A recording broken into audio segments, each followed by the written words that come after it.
أعوذ بالله السميع العليم من الشيطان اللعين الرجيم. بسم الله الرحمن الرحيم. الحمد لله رب العالمين والصلاة والسلام على أشرف الأنبياء والمرسلين وخاتم النبيين بالقاسم محمد صلى الله عليه وسلم وعلى اہل بیتہ طیبین الطاہرین المعصومین ولعنۃ اللہ علی اعدائہم اجمعین. اما بعد فقد قال سبحانہ تبارک تعالی فی قرآن مجید والفرقان الحمید وهو اصدق الصادقین وقولہ الحق. بسم اللہ الرحمن الرحیم. اذ قال ملائکۃ یا مریم ان اللہ اصطفاک وطہرک واصطفاک علی نساء العالمین. صلوات سورہ مریم میں خداوند عالم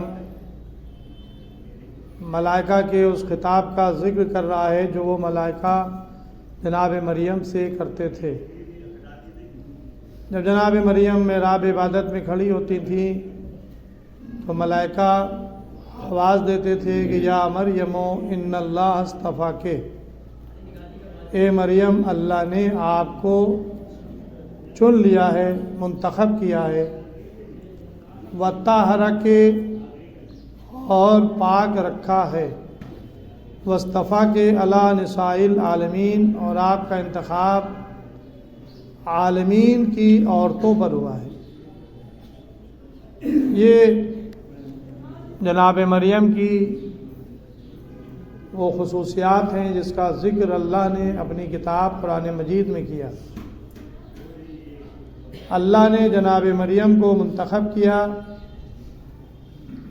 پاک رکھا اور ان کا انتخاب تمام عالمین کی عورتوں پر ہوا. ظاہر ہے کہ اللہ نے منتخب کیا ہے تو کسی نہ کسی مقصد کے لیے منتخب کیا ہوگا. اس نے نبیوں کو منتخب کیا، رسولوں کو منتخب کیا. اور اسی سورہ آل عمران میں اللہ نے ارشاد فرمایا ان اللہ اصطفیٰ آدم نوحا وآل ابراہیم وآل عمران علی العالمین ذریۃ بعضھا من بعض واللہ سمیع علیم.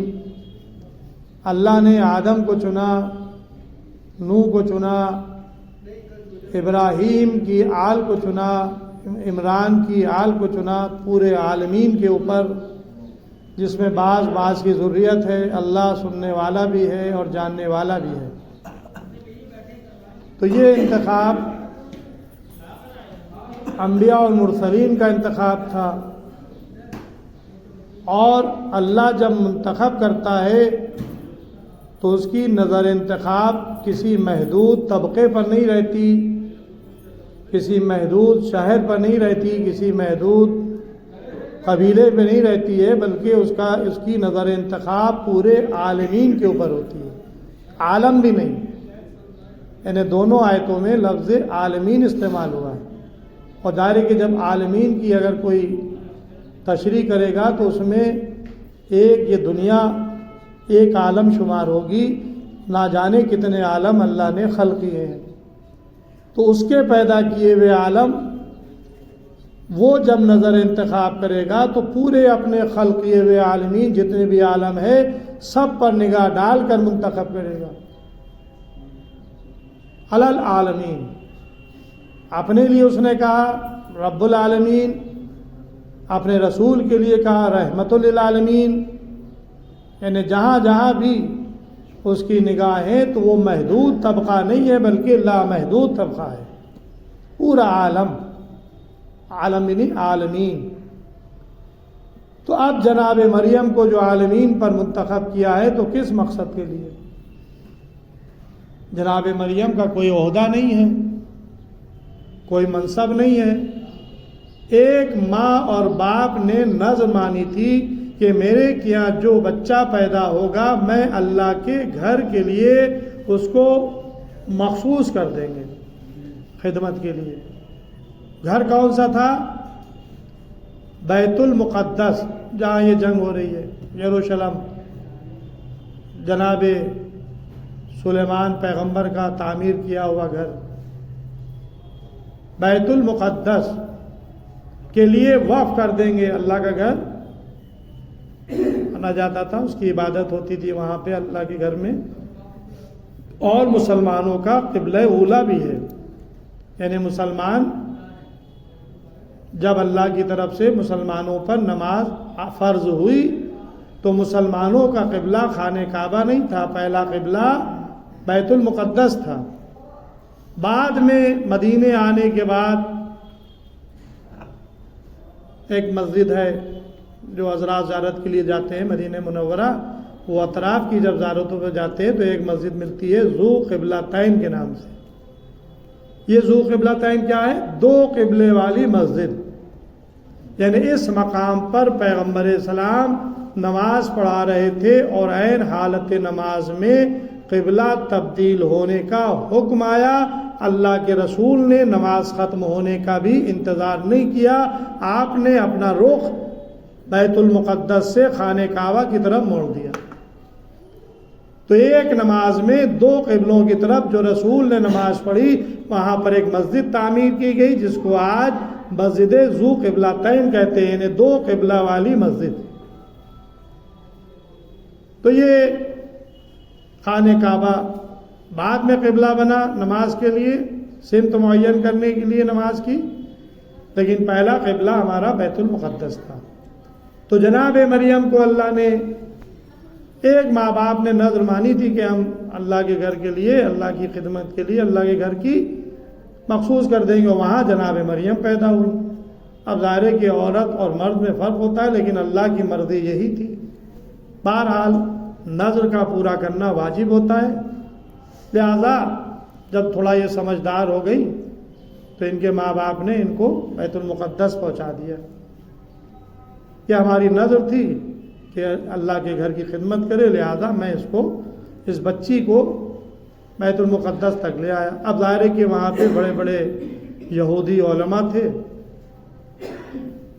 ہر ایک چاہتا تھا کہ اس بچی کی پرورش ہم کریں، اپنی سرپرستی میں رکھیں، لیکن ظاہر ہے کہ نبی اللہ معصومہ کو کسی غیر معصوم کے ہاتھ میں نہیں دیتا۔ جب وہ کسی کی پرورش کرانا مقصود ہوتی ہے تو معصوم کو معصوم کے ذریعے سے پرورش کراتا ہے۔ اب یہ جناب ابو طالب کا مرتبہ ہے کہ اللہ نے خاتم الانبیاء کی پرورش اپنے خاص نمائندے جناب ابو طالب سے کرائی۔ صلوات محمد۔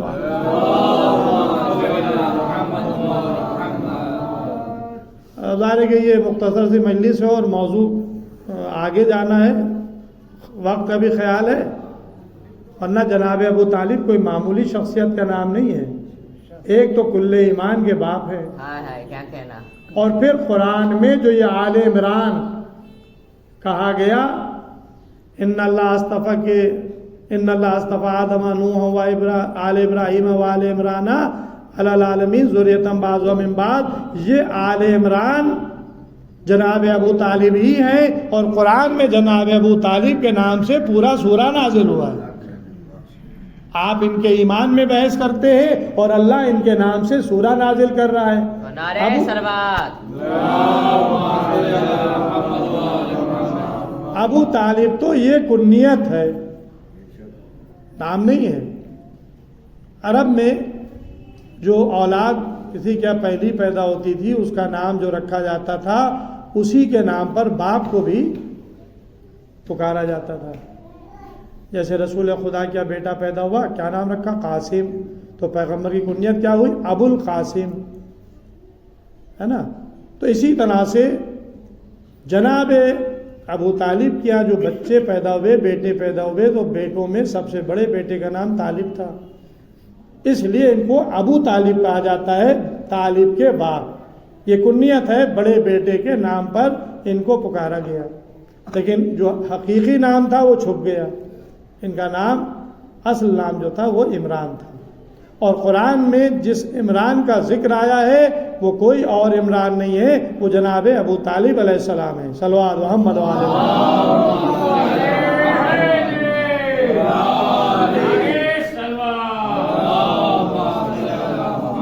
عزیزوں، جناب مریم کے باپ کا نام بھی عمران ہے، جناب موسیٰ کے باپ کا بھی نام عمران ہے۔ تو تاریخ نے کوشش کی کہ کھینچا تانی کر کے اس عمران سے ہٹا کر دوسرے عمران کی طرف لے جایا جائے، لیکن بھائی اگر کسی چیز کے دو دعوے دار پیدا ہو جائیں تو اب پہلے یہ فیصلہ کرو ان دو میں سے کون اس کا حقدار ہے۔ تو اب اگر تم دو پیدا کر رہے ہو عمران، ایک موسیٰ کے باپ کا نام عمران، ایک جناب مریم کے باپ کا نام عمران، جناب عیسیٰ کے نانا کا، تو اب اگر ان دو عمران کو پیش کر رہے ہو اس سورہ آل عمران کے سلسلے میں، تو ہم تیسرے عمران کو پیش کر رہے ہیں جو علی کے بیٹے، علی کے باپ ہیں۔ تو پہلے تم ثابت کرو کہ وہ دو آل عمران مراد ہیں یا علی کے باپ عمران مراد ہے آل عمران میں۔ تو ظاہر ہے کہ جب ہم اس سے پہلے کی آیت دیکھتے ہیں تو وہ آل ابراہیمہ نظر آتا ہے، تو آل ابراہیم میں موسیٰ کے باپ بھی آ جاتے ہیں اور عیسیٰ کے نانا بھی آ جاتے ہیں۔ تو آل ابراہیم میں یہ دونوں عمران کٹ گئے، قرآن کی روح سے دونوں عمران آل ابراہیم میں چلے گئے۔ اب آل عمران جو بچی وہ ابو طالب کی ذریت بچی۔ بہرحال جناب مریم کا انتخاب ہوا، کس لیے ہوا؟ کہ ان کے بطن سے ایک نبی پیدا ہونے والا تھا، روح اللہ جناب عیسیٰ علیہ السلام، جنہیں انجیل جیسی کتاب دی جانے والی تھی اور جو امام زمانہ علیہ السلام کی تصدیق کے لیے جسے زندہ رکھا گیا۔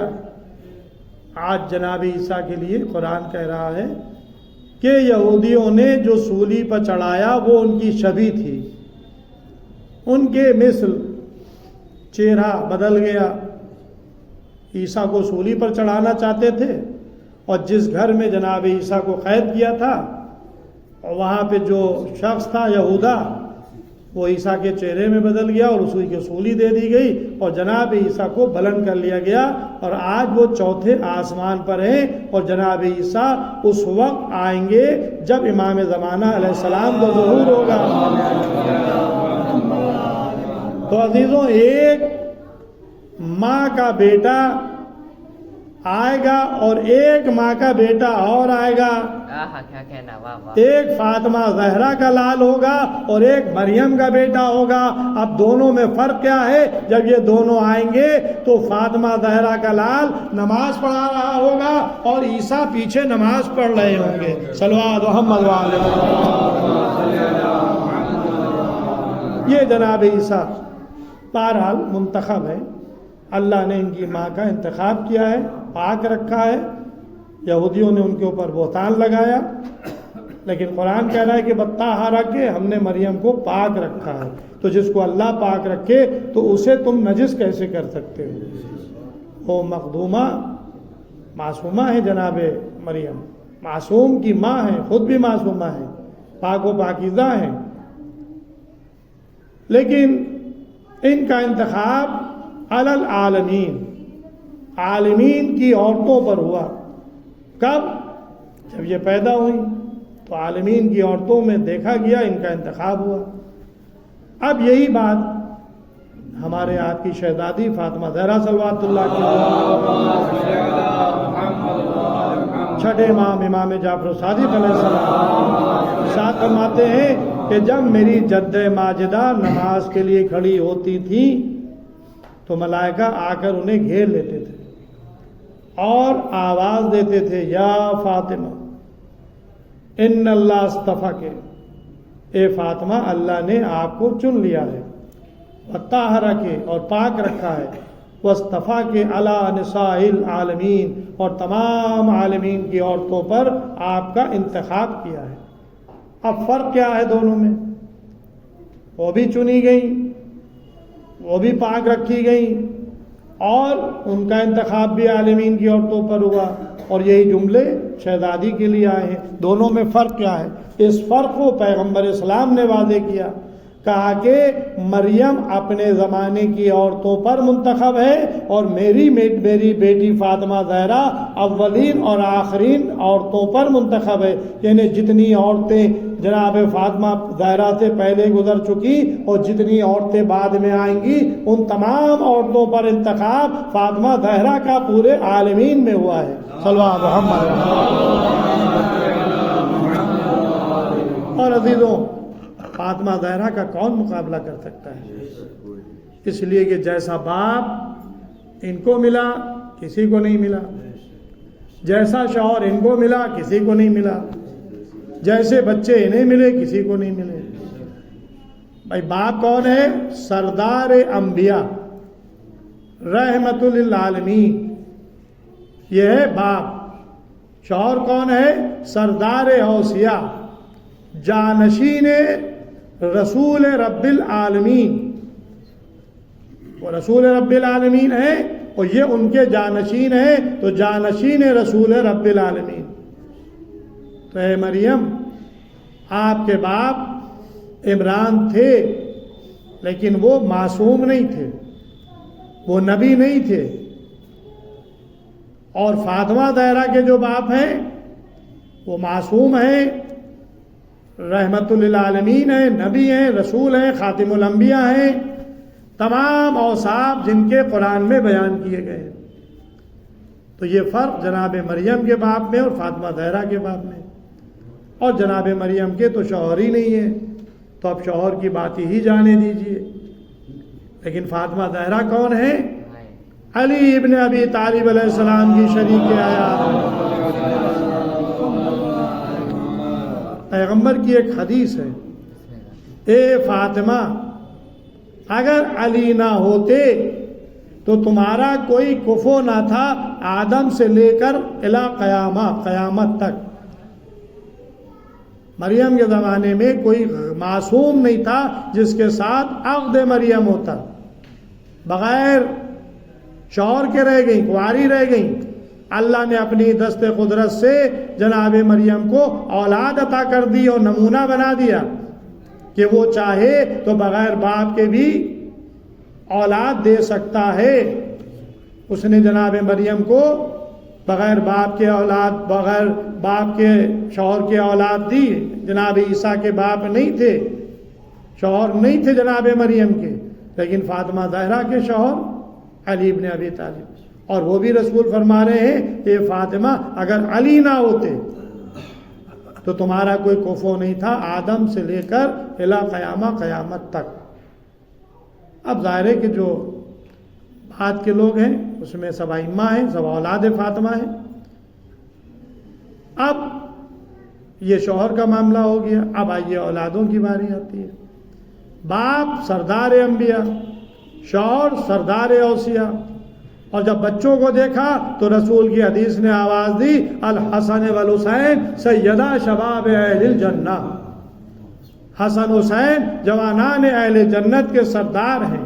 اور جب فاطمہ زہرا کو دیکھا تو یہ کہتے ہوئے رسول نظر آئے، میری بیٹی فاطمہ تمام عورتوں کی سردار ہے۔ یعنی گویا یوں کہا جائے کہ اس خانوادے میں سرداری سمٹ کر آ گئی، آپ بھی سردار، شوہر بھی سردار، بچے بھی سردار اور خود بھی سردار۔ یہ ہے عظمت سیدہ۔ نعرہ سلوات، ایک نعرہ حیدری۔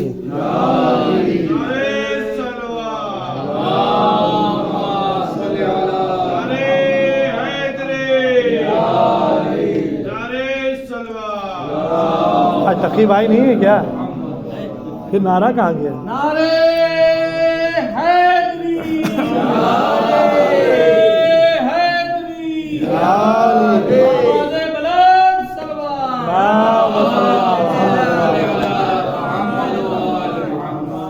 جب فضائل اہل بیت بیان ہوتے ہیں تو اکثر لوگوں کو نیند بھی آنے لگتی ہے۔ اب ظاہر ہے کہ یہ نیند کا فلسفہ ہے نیند جب آتی ہے جب سکون انسان کو میسر ہوتا کیا ہے. کہنا کیا ہے. تو اب ظاہر ہے کہ اہل بیت کا ذکر ہو اور سکون نہ ملے تو سکون جب ملتا ہے اور جنت کی ہوائیں آتی ہیں اور انبیاء کی آمد ہوتی ہے، ملائکہ کے پروں کی ہوائیں لگتی ہیں تو مومنین کو نیند آنے لگتی ہے. بآواز بلند نعرے صلوات.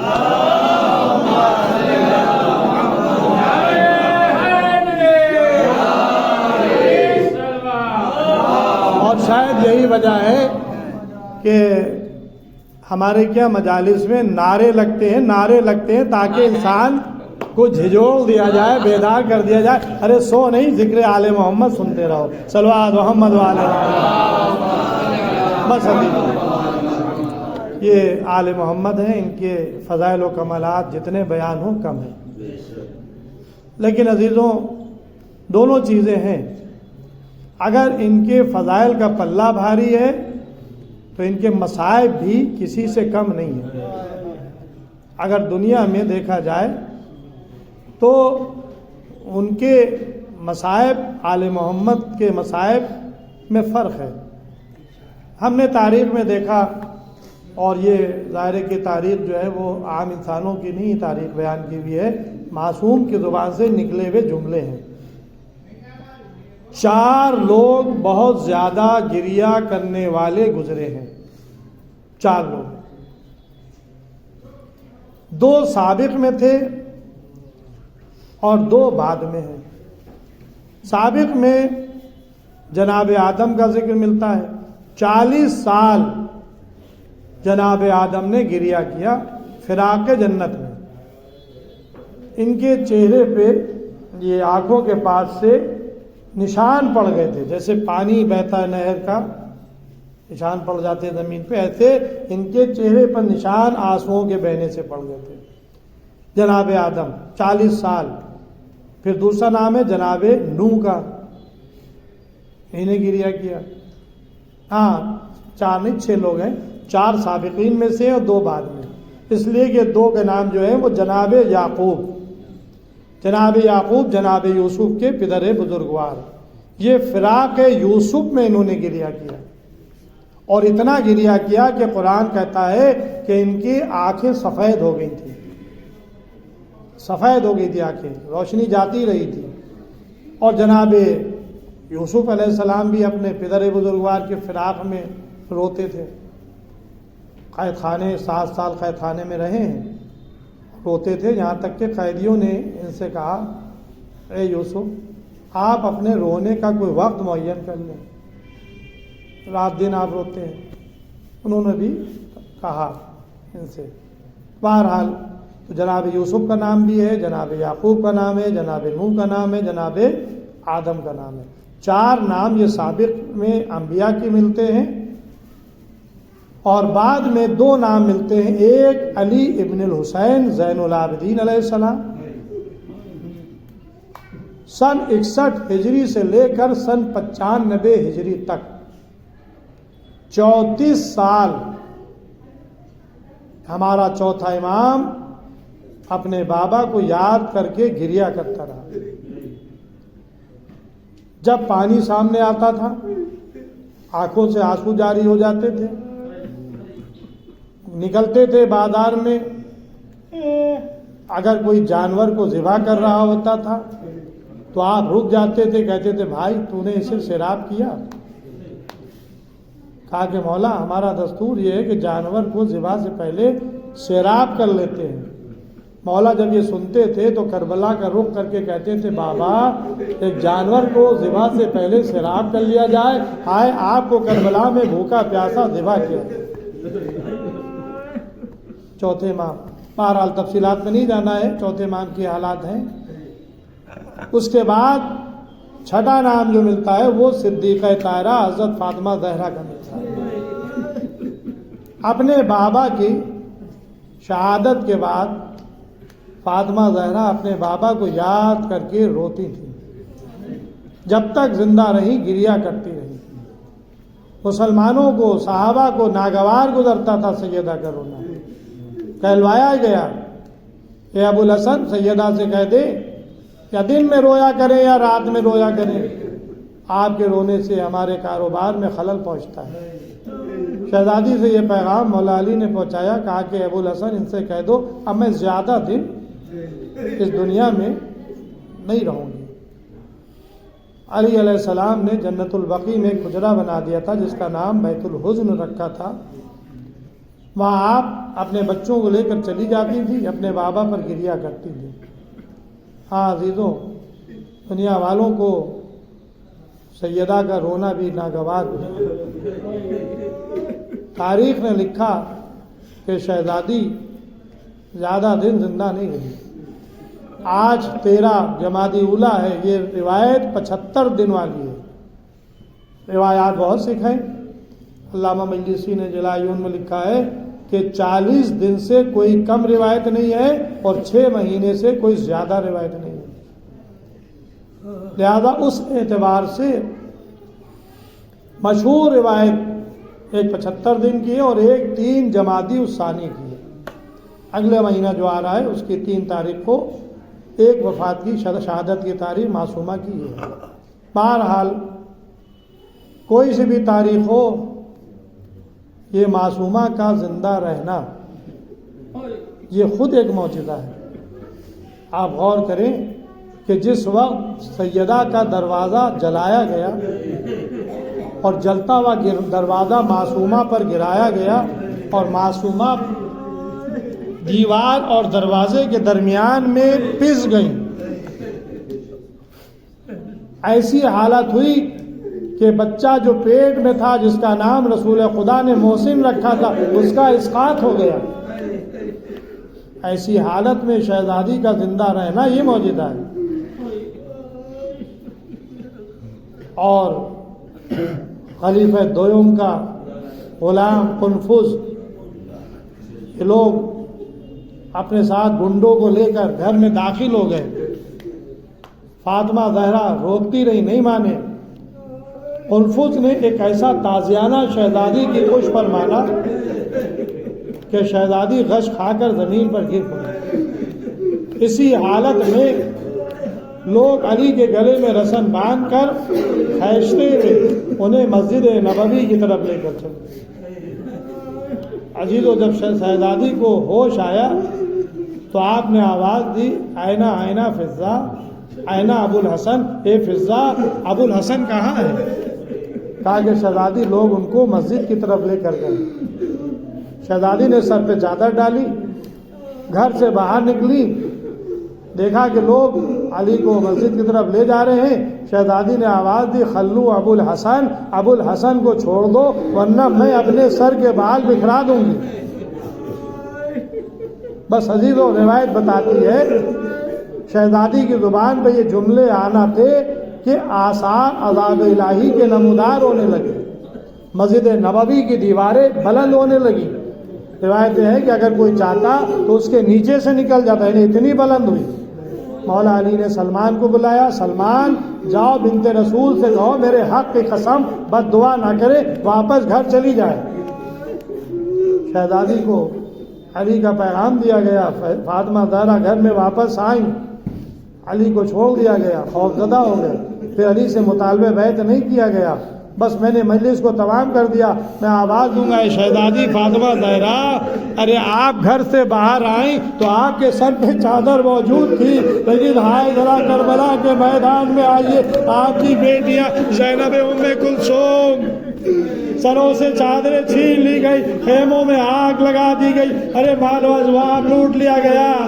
یہی وجہ تھی کہ سید سجاد کا شانہ ہلا کر جناب زینب کہہ رہی تھی، اے بیٹا سید سجاد، ارے غص سے آنکھیں کھولو، خیموں میں آگ لگی، بتاؤ خیموں میں جل کر مر جائیں یا خیموں سے باہر نکلیں؟ اے بھوبی اماں جان کا بچانا لازم ہے، خیموں سے باہر چلی جائیے شہزادیاں، خیموں سے باہر۔ ارے جس کی ماں کا جنازہ پردہ شم میں اٹھا ہو، اس کی بیٹیاں سر برہنہ خیموں سے باہر آ رہی تھی، کربلا سے کوفے اور کوفے سے شام لے جایا۔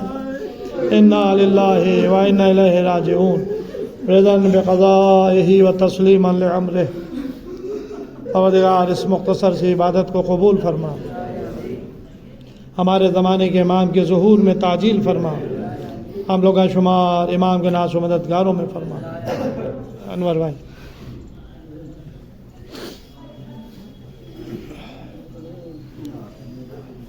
بسم اللہ الرحمن الرحیم.